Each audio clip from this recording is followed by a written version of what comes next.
But are you a different animal and the same beast? What the f does that mean, Kobe Bryant? We're about to find out. This is Conscripted. So I'm going to start off with a clip. It's going to be funny, then it's not going to be funny. But it's one of the best examples that I've seen of this situation, and we're going to break it down and walk through it piece by piece.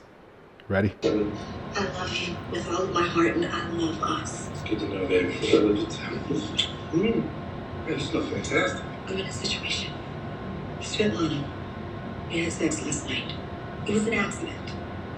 Okay. It's gonna happen again? It already did. Today. On purpose. It's not just sex. Oh my god. Are you for real, Lesbo? Hell no, you still got me dick whipped, but something's going on. Something? What the fuck, Pete? I thought you two were bonding like a couple of regular girls, not carpet munchers. We were, and then we weren't. I'm just as confused as you I'm are. not confused. I am fucking pissed off. And strangely turned on, which is very confusing. Just like my worst nightmare and greatest fantasy all combined into one. Oh my god. Does she feel the same way about you? I didn't ask, and honestly, I don't even know how I feel. Why the fuck are you telling me? I'm gonna keep doing it. With her, and with you and her together, but... And I'm not sure what to do about that. Stop. I need to think about this. When I have a massive erection, I need to wait for that to go down first. So hilarious, right? Great acting from a Showtime dramedy, they call it, called Shameless. Shout out to Shanola Hampton, the young black actress from Long Island. What floored me when I first saw this was how spot on the emotions were for the characters. What I do in exercises is walk through this with an audience and go line by line over each emotion so you see the flood and the range that happens. Ultimately, I want you to realize that human beings are not equipped to have this level and range of emotions happening all at once within them. And this is where cognitive dissonance comes from. So she comes in and she starts with, I love you. So she is feeling some sort of guilt or shame, and she's trying to create connection. She's looking for connection. With all of my heart, and I love us. She wants you to know that she loves him and she loves their relationship. So the reassurance happens. He doesn't know what's going on. He's like, great. Like, I love you too, baby. Oh, you smell fantastic. Like, he's very attracted to her and he's happy and content with what he has. Right. So then she says, I'm in a situation. Right. So immediately he's brow furrows and he's like, what situation? You've fostered that connection. You've told me how much you love us. You've reinforced that I am your person. And now you've told me that there's a problem. And so it's my job, my duty, my responsibility. How can I protect you? How can I help you? Love of my life. Svetlana, the problem's a woman. Well, what do I do with that? Right? You had sex last night. That's a problem. You have a problem. You have a woman that you had sex with last night. That's your problem, right? Okay, how do I think about that? You've cheated on me. You were unfaithful, and you did it with a woman. And did she harm you? Did she assault you? Were you what's going on? It was an accident. I'm confused. I'm still listening. You got me in the mode of caring for you and trying to take care of you, but I'm not certain now who did what or if there's anything for me to fix necessarily. Okay. What's happening? So maybe the problem is that you feel guilty about it. So I say, okay, if it's an accident, like, is it going to happen again? Like, what are you telling me? I don't understand. Again? It already did. It already happened again. So the first time was an accident. The second time is definitely a choice. I don't even know if the first time's an accident, but okay, now you've made a choice. So I'm confused as to what was the problem. Today, on purpose. Oh, wait, so it wasn't that you were telling me that it was an accident, because now you're telling me that it happened again on purpose. So maybe we should have started here and I wouldn't have gone through this confusing thing. Maybe you should have said, hey, I'm cheating on you and I'm having sex with this woman, right? It's not just sex. Oh my God. So now I'm back to concern. Now it's not just sex. Like, what's going on?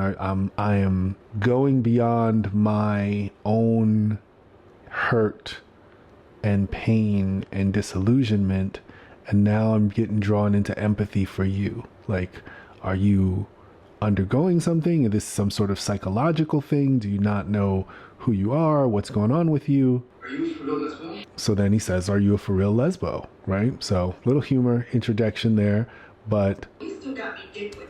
now comes the reeling back in. You know, you are so masculine and manly, and I only want you, except I'm in this condition, right? So again, feeding his ego. So now he doesn't feel rejection. So he's trying to figure out, like, I'm being insulted, I've been cheated on, but I'm also being praised. I'm also getting love. I'm also being asked to protect. I'm also being told that there is a problem and I may not know this person that I've been dealing with. Something's going on. Something? What? Something's going on. Yes, something is going on. Now, I'm confused because I don't know what's going on. I don't know if you're telling me that you're leaving, that you're staying, that something is wrong, that you need something fixed, that you want something, that you don't want something. Fuck, Pete. What the? You two were bonding like a couple of regular girls, not carpet munchers. See, so now I have to think about, what are you doing when you're out with your friends? What are you doing when you're out, when you say, oh, I'm going with these people, I'm going with those people? Like, all of a sudden, I don't know who you are, and I have to reevaluate you and the choices that we've made, right? Right? Were, and then we weren't. I'm just as confused as you are. I'm fucking pissed off. Hey, so this is really important. She says, hey, I'm just as confused as you are. Right? He wasn't confused in the beginning. He was fine, right? But now he says, wait a second, I'm not confused. I'm pissed off. It's strangely turned on.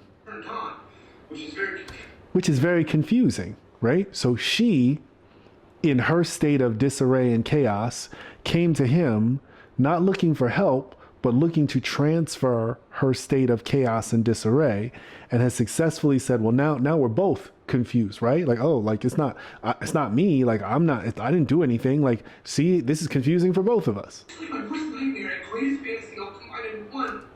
It's my worst nightmare and my greatest fantasy all combined into one.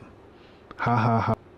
What is that? That's a trauma bond. Oh my God. Does she feel the same way about you? I didn't ask, and honestly, I don't even know her. Does she feel the same about you? Am I outside? Are you all two going to do something together? I'm confused again. And she says, well, I don't even know. I don't know how she feels about it. You know, we just had sex last night and again then this morning by accident on purpose. And I'm telling you about it. And then he says, well, what are you coming to me for? If you're in this state of confusion, I don't know what to do about this. Because I want to keep doing it. And with you and her together, but I want to do it. Did you hear all that? I want to do it with her and you and her together. I want everything. I want it to sometimes involve you. I want it to sometimes not involve you. I want to be with you. I want to be with her. Right? What he sees is a protective instinct. He sees, to be real, sexual opportunity. But he also sees, or what he doesn't see, is that you've been demoted. There is somebody who has been put on your level in your relationship.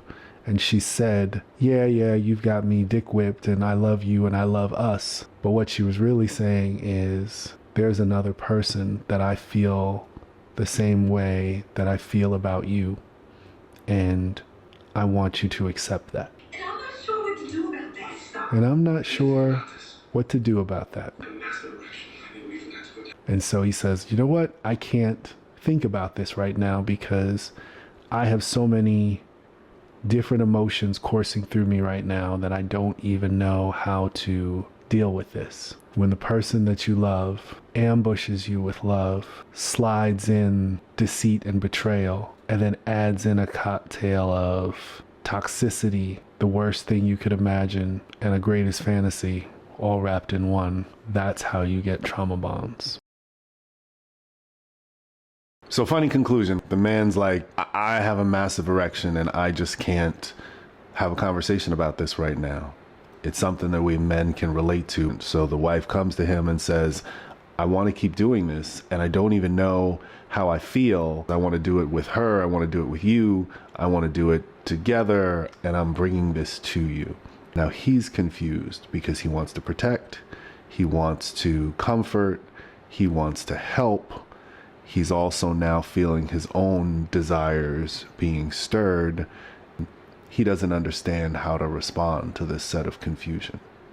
Not saying necessarily that she's doing this on purpose. Again, I don't know her character and what she's trying to do, but as the man, there's a deep lesson here, which is your boundaries and decision making can't be guided by your desires and the areas where you have a lack of self-control. I don't know that he can see exactly what he's being asked or offered. Oh my goodness, I love this woman, and all of a sudden she becomes sexually adventurous, and things that I had only considered or dreamed about in the back of my mind, all of a sudden she's offering it to me. Is that fair? Am I taking advantage of a situation? If this is something that she wants to do and it's something that she initiated, there's a set of truths that you really have to consider when this happens, and he's not equipped to consider these things in the moment and in the way that they've been brought to him.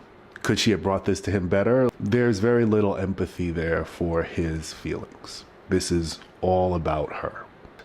She is fully 100% in her feelings. She started with I love us, and that tells me that she gave some thought to how devastating this revelation could be on her relationship, and she doesn't want it to go, but she also isn't coming with the self-reflection and the contrition that would be evident if she said, this is threatening my relationship is the most important thing. What she's saying is, I have these feelings and I want them all. I want the new feelings of excitement and whatever I'm exploring with this woman, and I want the old feelings of safety and security and the sex that I have with you. And she hasn't reconciled any of that with the vows that she made, the children that they may or may not have, the relationship that they have, whatever their business financial arrangements are. She hasn't thought through the ramifications of all of that, and she's put that all on him. And he could also be in his feelings and make a decision and say, okay, great, let's just try it. Okay, great, I trust you, I love you, and let's go and do that. Or he can sit back and say, what's the truth of this situation?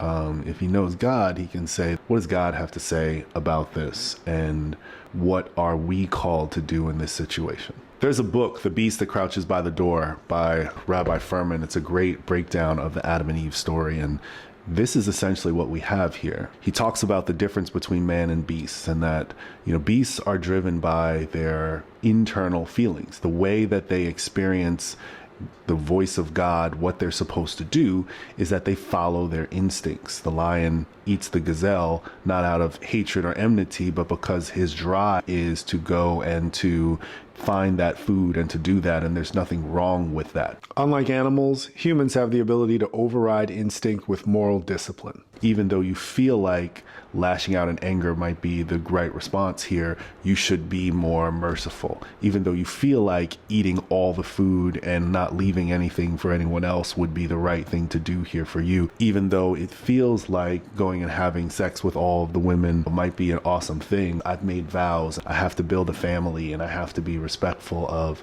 all of these commitments that we have this ability to be able to receive the word of God and to accept that as truth. And then that truth overrides the feelings that we have, right? And what is going on in this situation is this woman is coming to her husband in pure feeling.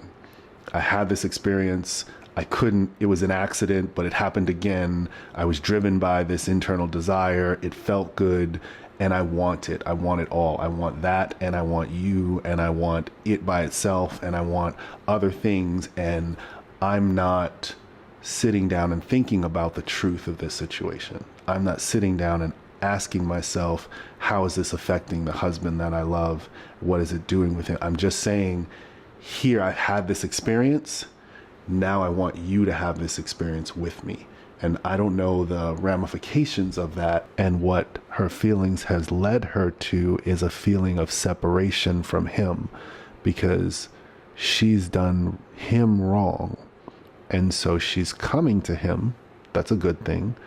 But she's coming to him again out of, I feel bad. I feel selfishness. I want to continue to do this thing that I've been doing, but I don't want to do it in separation. I want to feel good about it. And so I want you to change your behavior so that I feel better about the way that I'm behaving. That's the thing that's really important to understand in this situation, that the flesh doesn't love other individuals. The enemy's going to tell you all sorts of things to be able to get you to not listen to that voice of God inside of you that says that. And it's a really difficult thing to develop that sense of self-discipline. And a lot of us men, particularly in the areas of sex, aren't taught that it's our own self-discipline that is going to be the difference in our levels of success and achievement and adherence to God's word and ultimately achieving our purpose.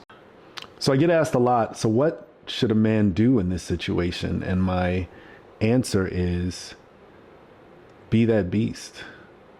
Just be a different animal. Lead with truth, recognize manipulation, stay grounded in faith, and set firm boundaries. Listen to what your wife is saying. Recognize the feelings that are in you and that drive, but don't let that drive control you. Go back to who you are. Go back to the Word of God. Recognize what the truth is, and then lead. Lead yourself. Lead her. Listen to what she's saying. Listen to what she's not saying. Recognize manipulation. Call that out. Don't accept that at all. But also be loving. Also be understanding and say, this is who we're going to be.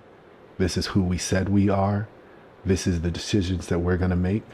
This is what it means for us to be in a marriage. And now, here's how we deal with those desires. Be a different animal. And then once you recognize that, you can still figure out what you do with these desires and be the same beast. And when I got this epiphany, the first thing I thought of was the philosophy of one Kobe Bryant and Kanye West. It seemed so cryptic, and it completely makes sense now. How much more successful do you want me to be? More successful. How many records can my records break? More records. But I'm the best. But are you a different animal and the same beast? What the does that mean, Kobe Bryant? You won't.